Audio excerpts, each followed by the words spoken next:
Hello everyone, मैं doctor Meenu और आज मैं लेकर के आई हूँ एक नए टॉपिक और नए सब्जेक्ट्स के साथ, प्लांट टेक्सोनॉमी के बेसिक्स के साथ।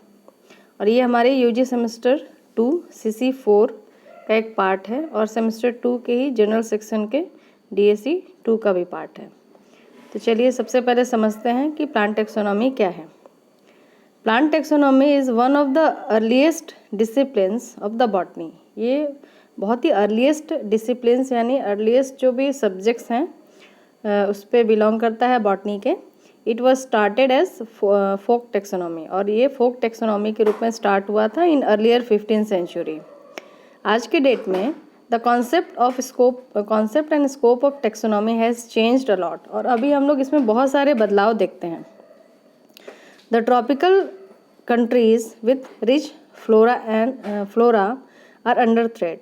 जैसे कि हम लोग जानते हैं कि अभी के समय में जितने भी ट्रॉपिकल कंट्रीज़ हैं जो कि बहुत ही रिच फ्लोरा को एंजियोस्पर्मिक फ्लोरा को बिलोंग करते हैं वो सभी अंडर थ्रेट हैं।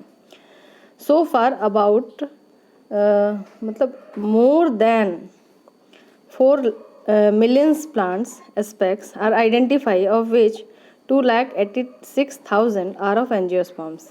इतने सारे जो हमारे करीब करीब जो डिफरेंट एंजियोस्पर्मिक प्लांट्स हैं, ठीक है, इसमें पूरी ये प्लांट डाइवर्सिटी है जिसमें से 2,86,000 जो हैं वो पूरे एंजियोस्पर्म्स की कैटेगरी को बिलोंग करते हैं और ये इससे ज़्यादा भी हो सकता है एज़ पर द डिस्कवरी और inventory of the diversity of angiosperm. Among these identified angiosperms, about 70% being in the tropical region। और जितने भी एंजियोस्पर्म्स अभी तक आइडेंटिफाई किए गए हैं ये उसका सिर्फ और सिर्फ 70% ही हैं और ये 70% जो है ये कहाँ मिलते हैं, ये ट्रॉपिकल रीजन में बेसिकली मिलते हैं। The plant taxonomy is the science of classification. ठीक है, अगर हम लोग बात करें प्लांट टेक्सोनॉमी के डेफिनेशन की, ठीक है, कैसे उसे डिफाइन किया जा सकता है, तो plant taxonomy is the science of classification including it's basis, principles, rules and procedures. ठीक है, प्लांट टेक्सोनॉमी जो है एक साइंस है। साइंस किस चीज़ का है? Science of classification. क्लासिफिकेशन का एक साइंस है जिसके अपने कुछ principles, rules, procedures and bases होते हैं जिसके बेसिस पे सारा क्लासिफिकेशन होता है। अब अगर बात करें जो वर्ड है टेक्सोनॉमी वो कहाँ से आया है। टेक्सोनॉमी बहुत ही अनयूजुअल वर्ड है, तो ये वर्ड कहाँ से लिया गया है?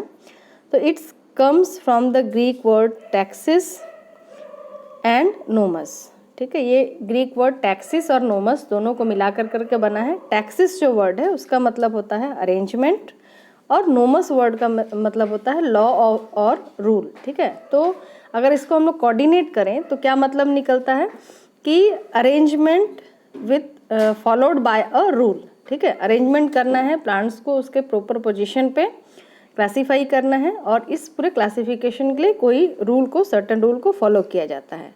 तो अगर पूरा इसे हम लोग कहें तो taxonomy means classification following certain rules और principles. The term taxonomy was first introduced by plant science in 1813 by APD Candolle. सबसे पहले 1813 में प्लांट साइंस के अंदर में जो ये टेक्सोनॉमी वर्ड है इसको यूज़ किया था APD कैंडोले ने। तो टेक्सोनॉमी जो वर्ड है उन्हीं ने इंट्रोड्यूस किया। अब अगर हम लोग कुछ certain aspect of plant taxonomy की बात करें कि प्लांट टेक्सोनॉमी के प्रोस्पेक्ट में क्या क्या उसके एस्पेक्ट्स हो सकते हैं, तो उसमें 3 functions of taxonomy include identification, nomenclature and classification. ठीक है, तो जो टेक्सोनॉमी के जो फंक्शंस हैं या हम लोग बेसिस भी बोल सकते हैं, ये 3 चीज़ पे डिपेंड करता है, आइडेंटिफिकेशन, नोमेनक्लेचर एंड क्लासिफिकेशन। और जो इट्स मेन एम, अब एम क्या है पूरे टेक्सोनॉमी के लिए?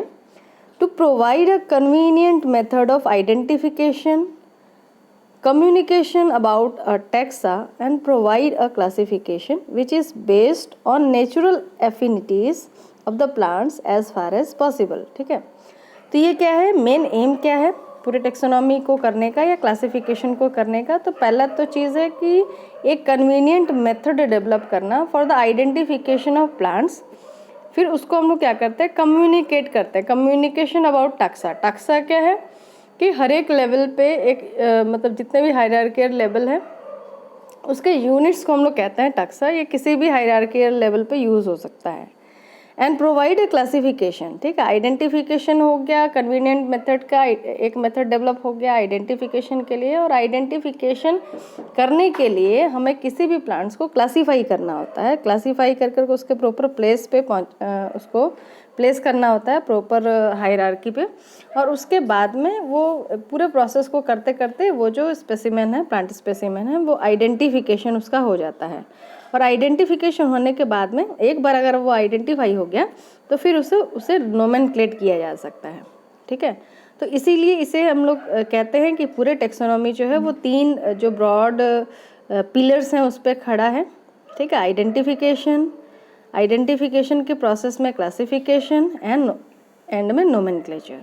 ये तीनों जो है ये कोऑर्डिनेटेड प्रोसेस हैं। विदाउट कोऑर्डिनेशन, ये तीनों अगर कोऑर्डिनेशन में नहीं चलते हैं तो फाइनली नोमेनक्लेचर जो है ये प्लांट टेक्सोनॉमी जो है वो ये फेल हो जाएगा।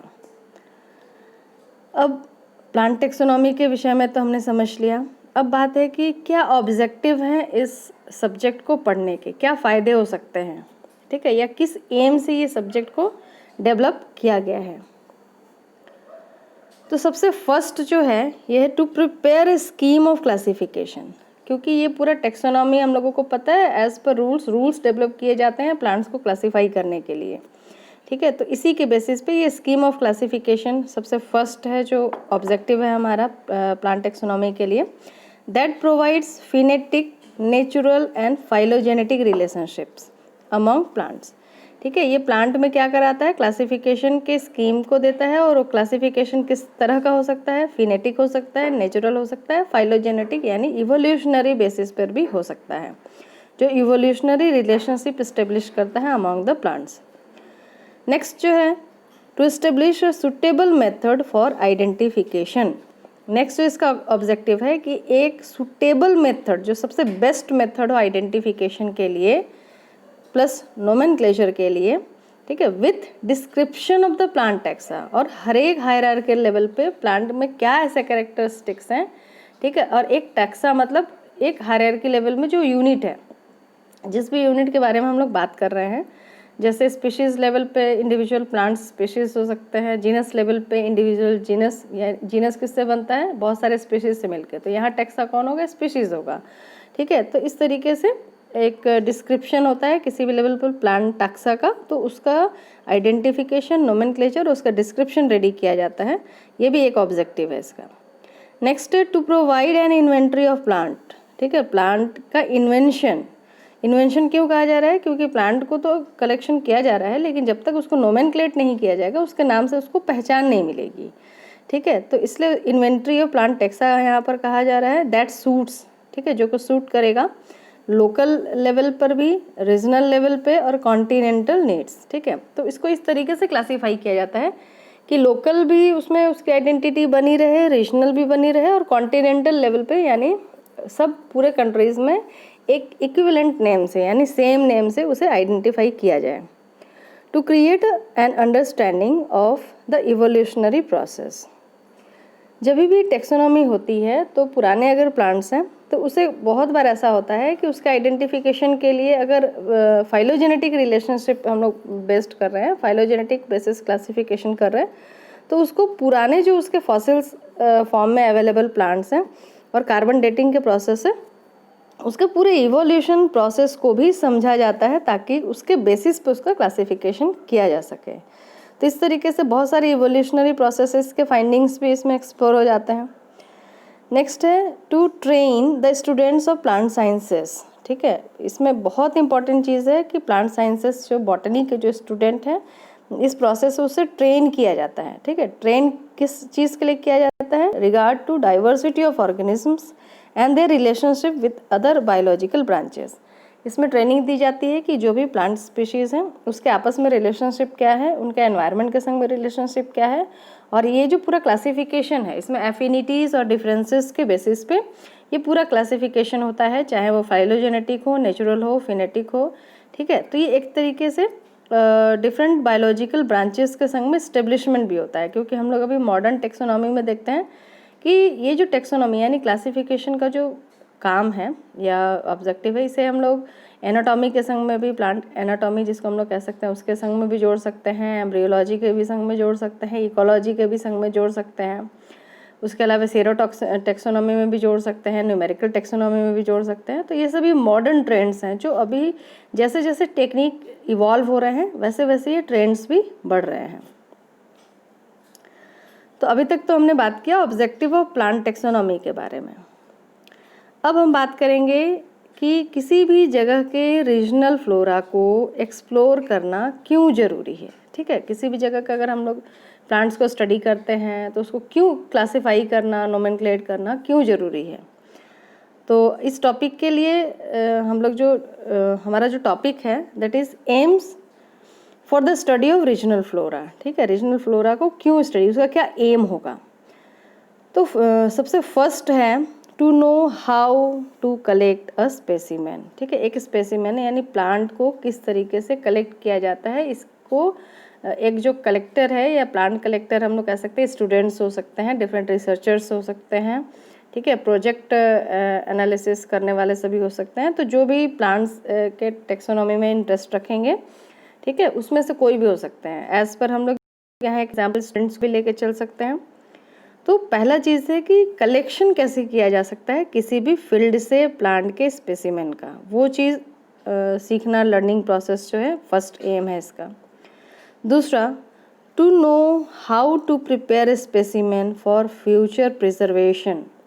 ठीक है, तो फ्यूचर मतलब एक स्पेसिमेन अगर कलेक्ट कर लिया गया है उसको किस तरीके से प्रिजर्व किया जाएगा ताकि फ्यूचर प्रोस्पेक्ट में भी जब भी स्टडी पर्पस उसका ज़रूरत है वो यूज़ किया जा सके। मतलब उसका चाहे वेट प्रिजर्वेशन हो चाहे हर्बेरियम के फॉर्म में प्रिजर्वेशन हो, उसको फ्यूचर प्रिजर्वेशन के लिए रखा जाएगा। थर्ड है to know how a manual should be used. ठीक है, बहुत बार ऐसा होता है कि हम लोग अभी टेक्सोनॉमी करते हैं तो जिस भी मेथड से यूज़ करते हैं, सपोज नेचुरल ही मेथड हम लोगों ने यूज़ किया टेक्सोनॉमी के लिए, बेंथामैन हुकर का क्लासिफिकेशन यूज़ किया, ठीक है, तो ये बहुत सारे मैनुअल्स पहले से अवेलेबल होते हैं, किसी भी क्लासिफिकेशन के कीज़ अवेलेबल होते हैं और पहले से जो प्री एग्जिस्टिंग कीज़ है उसके बेसिस पे किस तरीके से उसको उन कीज़ को यूज़ किया जाए for the purpose of taxonomy और प्लांट क्लासिफिकेशन एंड नोमेनक्लेचर। ठीक है, तो ये भी एक चीज़ की ट्रेनिंग होती है, ये भी एक एम है किसी भी रीजनल फ्लोरा को एनालिसिस करने के लिए। तो ये भी एक प्रोसेस है जिससे सीखा जाता है इस पूरे टेक्सोनॉमी के क्लासिफिकेशन के प्रोसेस में। To know how to use identification keys. ठीक है, अभी ये भी मैंने डिस्कस किया कि ये भी एक प्रोसेस है कि जैसे जो भी प्री एग्जिस्टिंग आइडेंटिफिकेशन कीज़ है जिसे प्रीवियस टेक्सोनॉमिस्ट ने इस्टेब्लिश करके रखा है, बना के रखा है, उसको किस तरीके से यूज़ किया जाएगा, वो भी एक ट्रेनिंग का पार्ट है। नेक्स्ट है to recognise divisions, classes, orders, family, genera and species. तो ये क्या है, जब भी हम लोग क्लासिफिकेशन करते हैं तो हर एक हायरार्की लेवल पे पहले हाईएस्ट हायरार्की टू लोएस्ट हम लोग किसी भी टैक्सा को क्लासिफाई करते हुए उसके प्रॉपर पोजीशन पे प्लेस करते हुए आते हैं। तो इसमें कुछ रिकॉग्नाइजेबल जो कैरेक्टर्स होते हैं, जिन कैरेक्टरिस्टिक्स की बेसिस पे हमने क्लासिफिकेशन किया है, ठीक है, उसको भी रिकॉग्नाइज करने की कैपेबिलिटी या लर्निंग एक डेवलप होता है किसी भी स्टूडेंट के अंदर। नेक्स्ट है to know how the plants are described. अब डिस्क्रिप्शन लिखने का प्रोसेस, कैसे उसके छोटे छोटे कीज़ को, उसके छोटे छोटे टर्मिनोलॉजीज़ को, जो एक एक शब्द जो अपने में बहुत सारे अलग अलग प्रोसेस के या फिर डेवलपमेंट के जो मीनिंग्स को समाये रहते हैं, उस टाइप के जो टर्मिनोलॉजीज़ हैं उसको किस तरीके से डिस्क्राइब किया जाएगा। ठीक है, प्लांट्स के कैरेक्टर्स को देखते हुए ये डिस्क्रिप्शन लिखना और उस कीज़ को या उस टर्मिनोलॉजीज़ को प्रिपेयर करने का एक तरीका भी यहाँ पर सीखने के लिए मिलता है। तो बच्चे जो हैं या स्टूडेंट्स हैं वो ये भी सीखते हैं कि how to write a description of a plant. Next, to keep how the diversity in species में बी रिलेटेड। ये पूरा जब क्लासिफिकेशन किया जाता है तो जैसे मैंने बताया कि ये एफिनिटी या डिफरेंसेस के बेसिस पे पूरा ही क्लासीफाई किया जाता है, उसके लेवल पे एक टैक्सा को ग्रुप किया जाता है। ठीक है, और प्रॉपर उसका हायरार्की लेवल पर प्लेस किया जाता है। और इस पूरे प्रोसेस में एक टैक्सा को डिफरेंट टैक्सा से उसकी एफिनिटी को चेक किया जाता है, उसके डिफरेंसेस को चेक किया जाता है। इसमें क्या होता है कि इसमें डाइवर्सिटी, बहुत सारे डाइवर्सिटी डिफरेंट भी पता चलते हैं और उनमें रिलेशनशिप भी पता चलता है। एंड ये जो पूरा है ना, रीजनल हैबिटेट का डाइवर्सिटी भी बताता है कि अगर हम लोग एक लेके चलते हैं किसी भी प्लेस के डिफरेंट फ्लोरास को, तो उसमें हम लोग आपस में जो फ्लोरा है उसके डाइवर्सिटी को भी देखते हैं और उसमें एफिनिटी डिफरेंसेस सभी के चक्कर में हम लोग बहुत सारे प्लांट्स को स्टडी करते हैं। तो एक पर्टिकुलर एक लोकल एरिया का जो डाइवर्सिटी है वो निकल करके आता है for study purpose. Next, to become familiar with the basic taxonomic principles. और ये पूरे जो प्रोसेस है इसमें हम लोग बहुत सारे बेसिक टेक्सोनॉमिक जो प्रिंसिपल्स हैं, जो लॉज हैं, ठीक है, उससे हम लोग फैमिलियर हो जाते हैं। बार बार एक ही काम को करते हुए सारे लॉज को लगभग समझ चुके होते हैं with at least one system of plant classification. और ये तो श्योर है कि कम से कम एक सिस्टम तो आप बहुत अच्छे से समझ सकते हैं जिस सिस्टम को आप यूज़ करते हैं, ठीक है। तो कंटिन्यूअस अगर पूरे इन्वेंट्री में एक सिस्टम को यूज़ किया जाता है तो वो सिस्टम के संग, मिनिमम वन सिस्टम के संग तो आप बहुत ही ज़्यादा फैमिलियर हो जाते हैं, ठीक है। तो ये भी एक जो एम है कि एक स्टूडेंट को फैमिलियर किया जाए ताकि वो एक अच्छा टेक्सोनॉमिस्ट बन सके। और प्लांट की आइडेंटिफिकेशन बहुत ही ज़रूरी होती है डिफरेंट पर्पस के लिए। तो नेक्स्ट हम लोग बात करते हैं व्हाट इज़ टैक्सा। अभी हम लोग बहुत बार देख रहे हैं टैक्सा वर्ड आ रहा है, तो ये टैक्सा है क्या और कहाँ से ये ओरिजिनेट हुआ है ये वर्ड। द वर्ड टैक्सॉन, जो कि सिंगुलर है टैक्सा का, was first introduce by a German biologist Adolf mayor. ये फर्स्ट टाइम इंट्रोड्यूस किया गया है जर्मन बायोलॉजिस्ट एडोल्फ मेयर के द्वारा 1926 में फॉर एनिमल ग्रुप्स, ठीक है। ये जो टैक्सा वर्ड है ये एडोल्फ मेयर के द्वारा 1926 में ये एनिमल्स के लिए यूज़ किया गया था, एनिमल ग्रुप्स के लिए, लेकिन इसको प्लांट सिस्टम में भी बाद में यूज़ किया गया, ठीक है। प्लांट सिस्टम में यूज़ करने वाले थे 1948 में बाय हरमन जे लैम ने इसे फर्स्ट टाइम प्लांट सिस्टम के लिए ये टैक्सा जो वर्ड है इसे यूज़ किया था। इट इज़ अब ये है क्या, सबसे इम्पॉर्टेंट चीज़ है टैक्सा नो पता व्हाट इज़ टैक्सा। अगर इसको हम डिफाइन करें तो ये क्या है। It is a taxonomic group of any rank, for example family, genus, species, सब स्पीशीज एक्सेट्रा, ठीक है। तो ये क्या है, taxa is a taxonomic group. अब टेक्सोनॉमिक ग्रुप हो सकता है किसी भी हायरार्की लेवल पे हो, चाहे वो फैमिली के लेवल पे हो, जीनस लेवल पे हो, स्पीशीज़ लेवल पे हो या सब स्पीशीज़, मतलब किसी भी हायरार्की लेवल पे जो यूनिट्स जो उस लेवल पे जो यूनिट से बना हुआ होता है। जैसे जीनस को हम लोग कहेंगे तो genus is the composition of species, ठीक है। एंड फैमिली को बोलेंगे हम लोग तो family is a composition of different genus of plants. तो यहाँ पर टैक्सा क्या होगा, अगर फैमिलीज़ के लेवल पे हम लोग बात करते हैं तो जीनस जो है वो यूनिट है, उसको हम लोग एक टैक्सॉन बोलेंगे, एक जीनस को। उसी तरीके से जीनस में अगर हम लोग बात करते हैं स्पीशीज़ एक यूनिट है, तो एक स्पीशीज़ को हम लोग उस लेवल पे हम लोग उसको टैक्सॉन बोलते हैं, ठीक है। और उसको प्लूरल में टैक्सा कहा जाता है। अब अभी हम लोगों ने बात किया कि 3 कंपोनेंट्स ऑफ प्लांट टेक्सोनॉमी। तो सबसे फर्स्ट है उसमें आइडेंटिफिकेशन। तो हम लोग बात करेंगे व्हाट इज़ आइडेंटिफिकेशन, ठीक है, क्योंकि ये छोटे छोटे क्वेश्चंस के फॉर्म में ये सभी जो टर्मिनोलॉजीज़ हैं ये आते हैं। तो व्हाट इज़ आइडेंटिफिकेशन, तो identification is the determination of similarities और डिसिमिलैरिटीज़ बिटवीन द 2 एलिमेंट्स। अब आइडेंटिफिकेशन क्या है, अगर हम लोग बात करते हैं तो 2 टैक्सा के बीच में कितनी सिमिलैरिटीज़ है, कितनी डिसिमिलैरिटीज़ है, इसके बेसिस पे, ठीक है, उसको आइडेंटिफाई किया जाता है। आइडेंटिफाई मतलब कौन से हायरार्की लेवल में या किस हायरार्की लेवल में किस ग्रुप के में वो सिमिलैरिटी दिखा रहा है, तो उस जिससे सिमिलैरिटी दिखाएगा उस ग्रुप में उसे प्लेस किया जाएगा, मतलब उस जीनस में उस हायरार्की लेवल पे पर्टिकुलर जो भी हायरार्की लेवल है उस के फैमिली, जीनस, स्पीशीज़ में उसे प्लेस किया जाएगा। और जिसे डिसिमिलैरिटी दिखा रहा है उससे उसकी एफिनिटी उतनी नहीं रहेगी। Under identification we make a direct comparison of characteristic features of the specimen which those present in already existing keys of identification. अब ये जो आइडेंटिफिकेशन का जो प्रोसेस है ये किस चीज़ पे बेस्ड होता है? तो यहाँ मैं बताना चाहूँगी कि आइडेंटिफिकेशन के लिए पहले से बहुत सारे प्री एग्जिस्टिंग कीज़ अवेलेबल होते हैं, चाहे वो नेचुरल सिस्टम के क्लासिफिकेशन में हो या किसी भी एक प्रॉपर सिस्टम के क्लासिफिकेशन को फॉलो कर रहा हो, तो उसके कीज़ अवेलेबल होते हैं और उस कीज़ के बेसिस पे सिमिलैरिटीज़ और डिसिमिलैरिटीज़ के बेसिस पे हम लोग डिफरेंट रैंक में जो प्लांट टेक्सा है उसे प्लेस करते हैं और it is a process of identification. ठीक है, ये पहले हम लोग क्लासीफाई करते हुए आते हैं और एंड में उसे आइडेंटिफाई किया जाता है। तो किसी भी प्लांट टेक्सा को पहचान देना उसकी, ठीक है, उसे पहचानना, उसका प्रॉपर प्लेस देना, उसकी आइडेंटिटी देना इज नोन एज आइडेंटिफिकेशन। अब हम लोग बात करते हैं नोमेनक्लेचर। What is nomenclature? नामकरण, जैसे हम लोग जानते हैं जो वर्ड है नोमेनक्लेचर, उसका मतलब होता है नामकरण। ठीक है, नाम देना किसी भी टेक्सॉन को।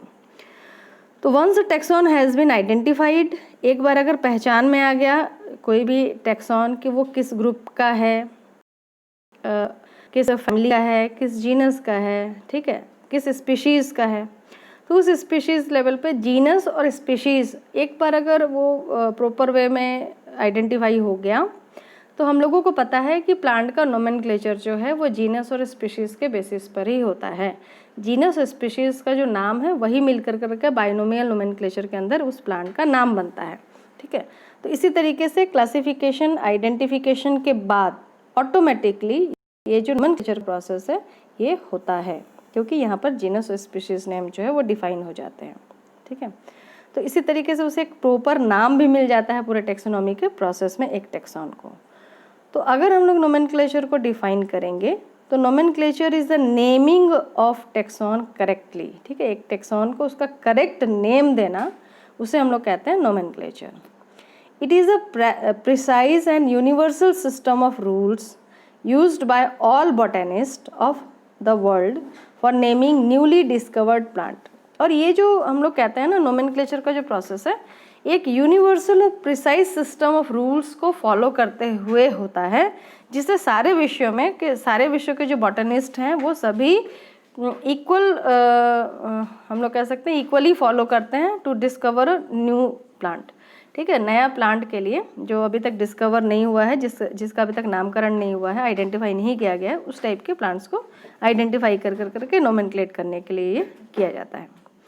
Thus the universal rules are needed to determine the correct name। तो इस तरीके से ये भी पता चला कि हर एक जो भी टैक्सॉन है उसको एक यूनिवर्सल लेवल पे पहचान देने के लिए रूल्स जो होते हैं, यूनिवर्सल रूल्स मतलब सारे वर्ल्ड में एक ही रूल फॉलो किया जाए, ये बहुत ज़रूरी है। ठीक है, and the rules for the naming of plants are governed by international code of botanical nomenclature. ठीक है, और ये अभी हम लोग जानते हैं कि अभी जो पूरे विश्व में जो नामकरण होता है एंजियोस्पर्म्स का, ठीक है, वो उसके लिए जो कीज़ बनाया जाता है, ठीक है, उसके लिए एक ऑर्गेनाइजेशन है जिसे हम लोग कहते हैं इंटरनेशनल, और जो लॉ है, ठीक है, ऑर्गेनाइजेशन जो है ICBN, और ये जो कंडक्ट है कोड जिसको कहते हैं लॉ, कोड मीन्स लॉ, जो ये पूरा रूल बनाएगी किस तरीके से ये यूनिवर्सल सिस्टम डेवलप करते हैं, यूनिवर्सल सिस्टम ऑफ रूल्स, वे है ICBN, international code of botanical nomenclature. और यही वो कोड है, यही वो लॉ है जिसके अंडर सबको क्लासीफाई किया जाता है। A new name is given to a new taxon. और ये हमेशा ज़रूरी है कि अगर नया कोई भी पौधा मिलता है, नया एक टेक्सॉन मिलता है, उसको नया ही नाम दिया जाता है, कोई भी प्री एग्जिस्टिंग नेम किसी भी न्यू स्पीशीज़ को डोनेट नहीं किया जाता है। नेक्स्ट हम लोग बात करते हैं क्लासिफिकेशन की। ठीक है, हालांकि ये तो सबसे पहले आता है, लेकिन चूंकि इसके कुछ प्रोस्पेक्ट हैं इसलिए मैंने इसे लास्ट में रखा है। तो जो छोटे छोटे चीज़ थे सबसे पहले क्लासीफाई करना है। आइडेंटिफिकेशन सबसे फर्स्ट होता है, आइडेंटिफाई किया जाता है, उसके बाद उसे प्रॉपर जो प्लेस है उनका हायरार्की में उसे प्लेस करते हुए जाते हैं हम लोग, जिसको हम लोग क्लासिफिकेशन कहते हैं। और उसके बाद में सबसे एंड में नोमेनक्लेचर होता है। ठीक है, तो ये एक फ्लो जो है ये अचीव किया जाता है, सिमल्टेनियस प्रोसेस है, एक के बाद एक। और सबसे एंड में मैंने क्लासिफिकेशन रखा है क्योंकि क्लासिफिकेशन के डिफरेंट मेथड्स भी यहाँ बताने थे। ठीक है, तो क्लासिफिकेशन क्या है पहले ये समझते हैं। Classification is the arrangement of group of plants. ठीक है, क्लासिफिकेशन क्या है? अरेंज करना, कुछ ग्रुप ऑफ प्लांट्स को अरेंज करना with a particular characteristics by rank or position according to certain criteria and placing them within the taxonomic hierarchy. ठीक है, तो यहाँ ये क्या है? क्लासिफिकेशन है अरेंजमेंट ऑफ ग्रुप, मतलब एक प्रॉपर हायरार्की पे एक जो न्यूली डिस्कवर्ड जो टैक्सॉन है उसको उसके प्रॉपर हायरार्कियल प्लेस पे उसे उसके पोजीशन में एस्टेब्लिश करना, it is known as classification. It includes the determination of position, इसमें सबसे पहले पोजीशन को डिटरमाइन किया जाता है फॉर न्यू टेक्सा, नया जो भी प्लांट है उसके पोजीशन को डिटरमाइन किया जाता है। ठीक है, और उसको जो भी पुराने जो प्लांट्स हैं उसके कैरेक्टरिस्टिक्स के संग मिलाया जाता है, मतलब उसी चीज़ को हम लोग कहते हैं कि सिमिलैरिटीज़ और डिसिमिलैरिटीज़ को देखा जाता है। तो जो सिमिलर स्पीशीज़ है उसके संग में या सिमिलर जो भी टैक्सॉन रैंक है उसके संग में उसे प्लेस कर दिया जाता है। ठीक, which have been remodelled, divided, united, transferred to and altered in rank. ठीक है, और ये ऐसा भी हो सकता है कि या तो न्यू टैक्सॉन हो या फिर अगर उसका जो भी पोजीशन है वहाँ पर उसको प्रॉपर प्लेस में उसका कैरेक्टर्स को देखते हुए वहाँ पर प्लेस किया जाए। ठीक है, तो ये हो सकता है। या फिर बहुत बार ऐसा भी देखा जाता है कि पहले से उसका क्लासिफिकेशन किसी एक टैक्सॉन का हुआ रहता है, लेकिन वो बाद में पता चलता है और प्रॉपर स्टडी करने पे कि वो दूसरे जो हायरार्की लेवल है उससे वो ज़्यादा सिमिलैरिटी दिखा रहा है, तो बाद में उसके लिए फिर उसे अमेंड कर रीमॉडलिंग भी उसका किया जाता है, मतलब फिर से नए प्लेस पे उसे अरेंज किया जाता है, तो उसके नाम में कुछ वेरिएशंस आते हैं। तो ये भी हो सकता है क्लासिफिकेशन के फॉर्म में। अब अगर हम लोग बात करते हैं कि क्लासिफिकेशन किस तरीके से किया जाए, तो उसके बेसिस पे इसको पूरे क्लासिफिकेशन को 3 टाइप्स में हम लोग डिवाइड कर सकते हैं। ठीक है, फर्स्ट है आर्टिफिशियल क्लासिफिकेशन, दूसरा है नेचुरल क्लासिफिकेशन, तीसरा है फाइलोजेनेटिक क्लासिफिकेशन। ठीक है, तो ये 3 कैटेगरीज हैं क्लासिफिकेशन के, आर्टिफिशियल, नेचुरल एंड फाइलोजेनेटिक। तो अब आर्टिफिशियल क्लासिफिकेशन में क्या आएगा? It is the classification that is based on one और फ्यू इजीली ऑब्जर्वेबल कैरेक्टर्स। ठीक है, अब इसमें क्या होता है ना, इसमें हम मतलब जो टेक्सोनॉमी करने वाला होता है, जो क्लासीफाई करने वाला होता है, वो डिसाइड करता है एज पर अपने रिक्वायरमेंट के हिसाब से कि उसको किस कैरेक्टर के बेसिस पे काम करना है। ठीक है, तो वो कैरेक्टरिस्टिक हैबिट हो सकता है, प्लांट या फ्लावर जिसका भी कलर हो सकता है, उसका डिफरेंट फॉर्म्स हो सकते हैं। ठीक है, और उसके एफिनिटी और डिसएफिनिटी से कोई मतलब नहीं है कि वो एक जैसा है कि कुछ नहीं, उसको जो भी जिस कैरेक्टर पे, जैसे मान लीजिए फ्लावर के बेसिस पे आइडेंटिफाई करना है किसी भी चीज़ को, फ्लावर के कलर के बेसिस पे, तो अब वो क्या है ना, वो चाहे वो प्लांट एक फैमिली का हो या अलग फैमिली का हो, लेकिन ग्रुप जो है वो फ्लावर्स के कलर्स के बेसिस पे बनेगा। मान लीजिए हम एक बहुत सारे बंच हैं डिफरेंट प्लांट्स के, लेकिन अगर मुझे करना है कि मैं एक वाइट और रेड फ्लावर के बेसिस पे उसे क्लासीफाई करना चाहूँगी, तो ये मेरी चॉइस है ना कि मैं आर्टिफिशियली उसे प्लेस कर रही हूँ, रेड और वाइट के बेसिस पे उसे क्लासीफाई कर रही हूँ। अब वाइट में हो सकता है कुछ ऐसे इरिलेवेंट या बिल्कुल भी डिफरेंट स्पीशीज़ के प्लांट्स हो जो कि जिसमें बिल्कुल भी सिमिलैरिटी नहीं हो, सिर्फ एक वाइट कलर हो फ्लावर को छोड़ के। ठीक है, तो लेकिन वो अब चूँकि वो मेरा आर्टिफिशियल चॉइस है, मैंने उसे रखा है अपने उस बेसिस पे क्लासिफिकेशन करने के लिए, तो इसलिए यहाँ पर कहा गया है कि अब फैमिली या एफिनिटी आपस में किसी भी फैमिली का क्या है या किसी टैक्सॉन का क्या है, उसको छोड़ते हुए अपने डिज़ायर के अनुसार इसे क्लासीफाई किया जाता है एज पर टैक्सोनॉमिस्ट, इसलिए इस टाइप के क्लासिफिकेशन को आर्टिफिशियल क्लासिफिकेशन कहा जाता है। दूसरा है natural classification. In this classification that is based on overall similarities most of gross morphology. ठीक है, तो नेचुरल क्लासिफिकेशन हमेशा ये चीज़ याद रखिएगा कि ये जो क्लासिफिकेशन होता है ये ओवरऑल मॉर्फोलॉजी पर ही बेस्ड होता है, और मॉर्फोलॉजिकल जो सिमिलैरिटीज़ और डिसिमिलैरिटीज़ के बेसिस पर ही ये पूरे क्लासिफिकेशन को किया जाता है। तो ये हो गया आपका नेचुरल क्लासिफिकेशन। थर्ड जो है phylogenetic classification. It is the classification that is based on common evolutionary descent. ठीक है, एक फेज़ में, मतलब जब से ये पृथ्वी बनी है अर्थ का ओरिजिन के बाद में, कौन कौन से प्लांट्स एक ईरा में एक युग में डेवलप हुए हैं, एक साथ इवॉल्व हुए हैं। ठीक है, उनको एक साथ रखा जाता है। उसमें भी हम लोग ये देखते हैं कि कौन सा प्रिमिटिव है, कौन एडवांस टाइप है, मतलब कौन बहुत पुराना है, जो जब प्राचीन जो वर्ल्ड बना है उस समय का है, और कौन उससे ज़्यादा मॉडर्न है, मतलब उसके बाद आया है। ठीक है। इवोल्यूशनरी ट्रेंड में हम लोग ये देखते हैं कि फॉसिल्स रिकॉर्ड से भी बहुत बार टैली किया जाता है, या प्री एग्जिस्टिंग अगर जो प्लांट्स हैं उसके लिए भी बहुत सारे रूल्स बनते हैं, जिसको हम लोग phylogenetic laws of phylogenetic classification हम लोग कह सकते हैं। तो इसके लिए अलग से कुछ ICBN में ही अलग से उसके प्रिंसिपल्स हैं। तो सभी ये तीनों जो क्लासिफिकेशन है इसके प्रिंसिपल्स जो हैं, फर्स्ट जो आर्टिफिशियल क्लासिफिकेशन होगा तो वो जो पर्टिकुलर टेक्सोनोमिस्ट जो आर्टिफिशियल क्लासिफिकेशन करेगा उसके प्रिंसिपल पर वो बेस्ड होगा। नेचुरल क्लासिफिकेशन जो होता है इसका अपना एक होता है, मॉर्फोलॉजी के बेसिस पे ये पूरा क्लासिफिकेशन होगा। और फाइलोजेनेटिक जो क्लासिफिकेशन होता है वो फाइलोजेनी यानी इवोल्यूशनरी रिलेशनशिप के बेसिस पे ये एक संग को इवोल्यूशन जो एक संग इवॉल्व हुए हैं उस टाइप के प्लांट्स के बेसिस पे इसे आइडेंटिफाई किया जाता है या क्लासीफाई किया जा सकता है। अब हम लोग एक और टर्म सुनते हैं टेक्सोनॉमी के साथ साथ, सिस्टमेटिक्स। ठीक है, व्हाट इज सिस्टमेटिक्स? किसी भी चीज़ को एक सिस्टम में लाना। ठीक है, जैसे हम लोग टेक्सोनॉमी भी करते हैं ना, तो टेक्सोनॉमी भी करते हैं तो वो एक सिस्टम में आता है कोई भी चीज़। जैसे हम लोग एक सिस्टम डेवलप कर रहे हैं एक प्लांट को आइडेंटिफिकेशन के लिए। ठीक है, और सिस्टमेटिक क्या है? तो अकॉर्डिंग टू रेडफोर्ड ने जो डेफिनेशन दिया है 1986 में, उसके according the study of phenetic, genetic and phylogenetic relationship among taxa. ठीक है, तो सिस्टमेटिक क्या है?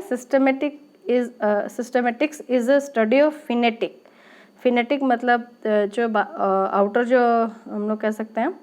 ठीक है, phenetic, genetic and phylogenetic relationship, ये 3 तरीके का रिलेशनशिप जो है उसके अकॉर्डिंग जब प्लांट के एफिनिटीज़ और जो डिसिमिलैरिटीज़ है उसको अगर हम लोग स्टडी करते हैं, रिलेशनशिप जब हम लोग चेक करते हैं किसी भी प्लांट का ये पूरे प्रोसेस में, ठीक है, इसको हम लोग सिस्टमेटिक्स कहते हैं। वो एक सिस्टम डेवलप करता है, इसलिए इसको हम लोग कहते हैं सिस्टमेटिक्स। ठीक है, तो बहुत बार क्या होता है ना कि जो सिस्टमेटिक्स वर्ड जो है वो टेक्सोनॉमी के संग में कन्फ्यूज भी होता है। तो सिस्टमेटिक्स क्या है ना, ये हमेशा रिलेशनशिप बेस्ड होता है, रिलेशनशिप यहाँ पर चेक किया ही जाता है। ठीक है, और टेक्सोनॉमी में भी रिलेशनशिप चेक किया जाता है, लेकिन ये जो सिस्टमेटिक्स है ना ये मल्टीपल जो सब्जेक्ट्स के संग में है। एक तरीके से हम लोग कह सकते हैं कि ओवरऑल प्रोसेस जिसमें टेक्सोनॉमी भी आता है, सब कुछ हर तरीके का चीज़ आता है, तो वो जो सिस्टम डेवलप होता है उसी को हम लोग सिस्टमेटिक्स कह सकते हैं। ठीक है, तो टेक्सोनॉमी जो है कंपैरेटिवली उतने ब्रॉड सेंस में नहीं यूज़ होता, लेकिन सिस्टमेटिक्स जो है वो बहुत ज़्यादा ब्रॉड सेंस में यूज़ होता है। और ये भी एक तरीके का क्लासिफिकेशन नोमेनक्लेचर के लिए, सिस्टम के लिए ही यहाँ पर भी बात होती है। अब मॉलिक्यूलर सिस्टमेटिक्स हम लोग किसको कहते हैं कि मतलब टेक्सोनॉमी के लिए जो डिफरेंट सिस्टम्स जो डेवलप हो रहे हैं उसको जब हम लोग इंटर स्पेसिफिक आपस में जब रिलेशनशिप उसका देखते हैं तो ये पूरा जो एक सिस्टम हो जाता है चैनलाइज, इसी को हम लोग कहते हैं सिस्टमेटिक्स। अब मॉलिक्यूलर सिस्टमेटिक्स क्या है? Molecular systematic is the part of systematic. ठीक है, सिस्टमेटिक्स का ही पार्ट है मॉलिक्यूलर सिस्टमेटिक्स भी, और जिसमें हम लोग मॉलिक्यूलर स्टडीज़ जो कि अभी हम लोग जानते हैं बहुत ज़्यादा जो माइक्रोस्कोप हैं वो डेवलप हो चुके हैं, बायोकेमिस्ट्री के जो टेक्निक्स हैं वो बहुत ज़्यादा डेवलप हो चुके हैं, मॉलिक्यूलर टेक्निक्स भी बहुत सारे डेवलप हो चुके हैं, DNA हम लोग एनालिसिस कर सकते हैं, RNA कर सकते हैं। ठीक है, तो ये जो अभी रिसेंट ट्रेंड्स जो हम लोग इवॉल्व होकर करके हमारे साइंस में आए हैं, इस टेक्निक्स को हम लोग यूज़ करते हैं for the purpose of systematics. ठीक है, रिलेशनशिप को चेक करने के लिए। तो इसमें बहुत सारा ट्रेंड्स है, जैसे DNA से हम लोग चेक कर सकते हैं, अब वो चाहे न्यूक्लियर DNA हो, क्लोरोप्लास्ट हो, माइटोकॉन्ड्रियल हो। उसके अलावा बहुत सारे फाइलोजेनेटिक रिलेशनशिप को भी चेक कर सकते हैं। पहले क्या था, पहले हम लोग डिपेंड करते थे सिर्फ फॉसिल्स रिकॉर्ड पे, अब हम लोग फॉसिल्स का भी DNA और जो अभी जो लिविंग प्लांट्स हैं उनके DNA को भी सीक्वेंसेस को हम लोग मैच करा सकते हैं। उसके अलावा जीन सीक्वेंसिंग कर सकते हैं, यानी DNA के सीक्वेंसिंग कर सकते हैं, कोडिंग जीन्स को पहचान सकते हैं। राइबोसोमल RNA को हम लोग उसके कोडिंग्स को देख सकते हैं, नॉन कोडिंग और कोडिंग स्पेशल रीजन कौन सा है। अगर DNA बेस्ड हम लोग मेथड्स की बात करें तो बहुत सारे मॉलिक्यूलर मार्कर्स हम लोग यूज़ कर सकते हैं, जैसे RFLP, RAPD, DNA फिंगरप्रिंटिंग का यूज़ किया जा सकता है। और ये सभी को हम लोग जो 2 टेक्सॉन हैं, 2 डिफरेंट प्लांट्स हैं, ठीक है, उसके सिमिलैरिटी और डिसिमिलैरिटी को मैच करने के लिए भी ये सभी मॉलिक्यूलर सिस्टमेटिक्स को यूज़ कर सकते हैं। तो हम लोग ऐसे भी देख रहे हैं कि इसमें मॉलिक्यूलर बायोलॉजी का रिलेशनशिप देखा जा रहा है विथ टेक्सोनॉमी। ठीक है, तो मॉलिक्यूलर सिस्टमेटिक्स क्या है? सिस्टमेटिक्स हम लोग जानते ही हैं ब्रॉड सेंस में यूज़ हो रहा है कि मतलब एक तरीके का अप्लाइड ये एक अप्रोच है, ठीक है। अप्लाइड अप्रोच किसको कहते हैं? जब हम लोग एक बेसिक जो भी पहले से ट्रेंड है उसको हम लोग मॉडर्न जो अपना नॉलेज है, मॉडर्न जो डिफरेंट साइंस के ब्रांचेस हैं उसके संग में कोऑर्डिनेट कर करके एक सिस्टम डेवलप करते हैं, दैट इज सिस्टमेटिक्स, ठीक है। और अभी के जो हम लोग जानते हैं मॉलिक्यूलर बायोलॉजी जो है हमारा, मॉलिक्यूलर टेक्निक बहुत ज़्यादा इस्टेब्लिश हो चुका है, तो उसको हम लोग टेक्सोनॉमी और क्लासिफिकेशन के संग मैच कर करके उसको भी अप्लाई करते हैं for the purpose of taxonomy और क्लासिफिकेशन।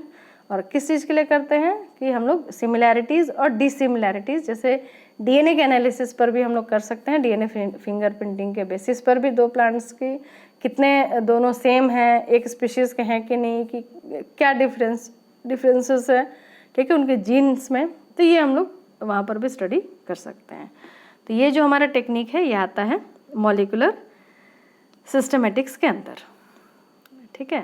तो ये पूरा जो हमने आज देखा प्लांट टेक्सोनॉमी का जो बेसिक्स हैं उसमें हमने देखा पूरा क्या क्या चीज़ टेक्सोनॉमी क्या है उसके बारे में पढ़ा, उसके डिफरेंट एस्पेक्ट्स को पढ़ा, उसके बाद में molecular systematics, molecular taxonomy, different types of classification, ठीक है। ये सभी जो बेसिक्स थे कुछ वो क्लियर हुए हैं।